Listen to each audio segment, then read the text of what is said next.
Chelsea baru saja mengumumkan 23 nama pemain yang akan mengikuti babak fase grup Liga Champions musim 2025-2026. Setiap klub harus menyerahkan 2 daftar pemain ke UEFA, yaitu daftar A dan daftar B. 23 pemain yang berkategori daftar A telah dirilis oleh Chelsea, diantaranya adalah Robert Sanchez dan Philip Jorgensen untuk posisi goalkeeper. Lalu untuk posisi defender, diantaranya adalah Tosin Adarabioyo, Trevoh Chalobah, Wesley Fofana, Benoit Badiashile, Levi Colwill, Reece James, Malo Gusto, Marco Kurela, dan Jorel Hato. Sedangkan posisi midfielder, Chelsea mendaftarkan Moises Caicedo, Dario Esugo, Enzo Fernandez, dan Andre Santos. Lalu posisi forward diisi oleh Cole Palmer, Pedro Neto, Esteva Willian, Jamie Gittens, Alejandro Garnacho, Joao Pedro, Liam Delap, dan Mark Guiu. Untuk yang bertanya-tanya, mengapa nama Romeo Lavia tidak diikut sertakan ke dalam bagian daftar A? Hal itu terjadi karena Romeo Lavia, Josh Asyampong, dan Tyrick George didaftarkan oleh Chelsea ke dalam bagian daftar B, sehingga baik Tyrick George, Josh Asyampong, dan Romeo Lavia tetap akan bisa bermain untuk Chelsea dalam ajang Liga Champions musim 2025-2026. Sekarang kita masuk ke pembahasan apa maksud dari daftar A dan daftar B dalam pendaftaran Liga Champions. Mari kita jelaskan sebagai berikut. Di dalam daftar A, daftar ini memiliki batasan jumlah pemain yaitu maksimal 25 orang, di mana ada kuota wajib untuk pemain lokal dan juga pembatasan jumlah pemain hasil didikan asosiasi. Daftar A diibaratkan sebagai skuad utama yang berisikan maksimal 25 pemain. 8 pemain harus memenuhi syarat homegrown alias pemain yang dibina di akademi klub atau minimal main di klub di negara yang sama selama 3 tahun sebelum usia 21. Sisa selain pemain homegrown yaitu 17 pemain bisa diisi oleh siapa saja untuk mendaftarkan pemain dari negara manapun. Singkatnya adalah di dalam daftar A ini berisikan 25 pemain, baik pemain utama maupun cadangan. Mengapa UEFA harus membuat aturan seperti ini? Tujuan sederhananya adalah supaya klub tetap mampu mengembangkan pemain-pemain muda lokal, tidak hanya selalu membeli pemain asing terus-menerus. Itulah pentingnya ada kuota home ground, jadi setiap klub peserta di Liga Champions wajib mendaftarkan pemain hasil didikan akademi atau minimal pemain yang telah dibina di klub asal negaranya sendiri agar terjadi keseimbangan antara bintang mahal dan pemain-pemain akademi tetap terjaga. Sedangkan untuk daftar skuad B, jika di dalam daftar skuad A terbatas hanya boleh mendaftarkan 25 pemain saja, maka untuk skuad daftar B ini terbuka untuk mendaftarkan jumlah pemain yang tidak terbatas, akan tetapi hanya untuk pemain muda kelahiran 1 Januari 2023 ke atas yang telah berada di klub minimal 2 tahun sejak usia 15. Pemain-pemain yang didaftarkan ke dalam daftar B boleh digunakan untuk mengejutkan tim lawan dan bahkan bisa didaftarkan 1 hari sebelum pertandingan.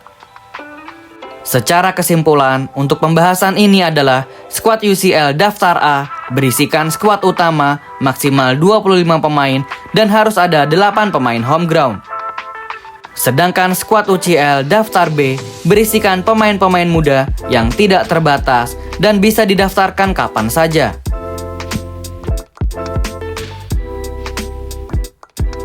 Mengapa Facundo Buonanotte tidak didaftarkan dan Levi Colwill justru malah didaftarkan? Jika melihat kasus seperti ini, mengapa Facundo Buonanotte, pemain pinjaman dari Brighton, tidak diikutsertakan ke dalam daftar A? Apakah karena ia tidak memenuhi persyaratan homegrown? Buonanotte juga sepertinya tidak eligible atau tidak memenuhi syarat untuk masuk ke dalam daftar B, sehingga sangat disayangkan Facundo Buonanotte tidak bisa masuk ke dalam skuad UCL Chelsea sama sekali, setidaknya untuk mengikuti babak fase grup. Agak sedikit menyedihkan ketika melihat kenyataan ini, padahal ketika interview bersama akun YouTube official Chelsea setelah meresmikan kedatangannya, Facundo Buonanotte terlihat sangat antusias untuk bergabung bersama The Blues dan ingin membuktikan diri bermain di Liga Champions untuk kali pertama dalam karirnya. Apakah akan ada plot twist sehingga ia bisa bermain untuk Chelsea di Liga Champions? Hanya waktu yang bisa menjawabnya. Sedangkan untuk kasus Levi Colwill, meskipun ia sedang dalam cedera panjang, ternyata Levi Colwill tetap didaftarkan oleh Chelsea ke dalam daftar A. Hal itu terjadi kemungkinan karena untuk mematuhi persyaratan sebagai pemain homegrown.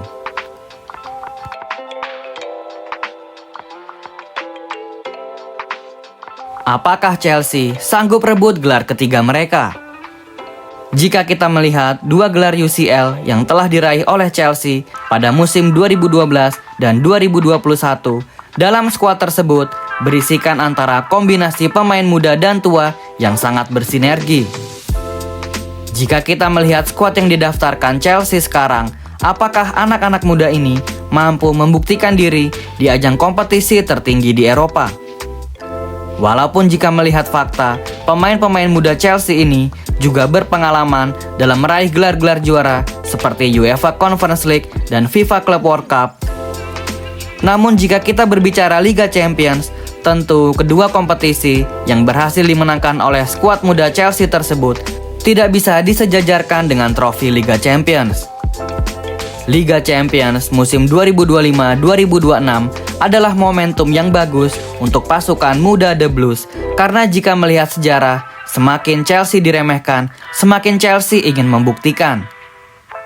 UEFA telah membuat kompetisi baru yaitu Conference League dan berhasil dimenangkan oleh Chelsea. FIFA juga telah membuat Club World Cup format yang baru. Lagi-lagi Chelsea berhasil keluar sebagai juara. Apakah Liga Champions dengan format yang baru ini berhasil dimenangkan oleh Chelsea? Mari kita aminkan saja terlebih dahulu.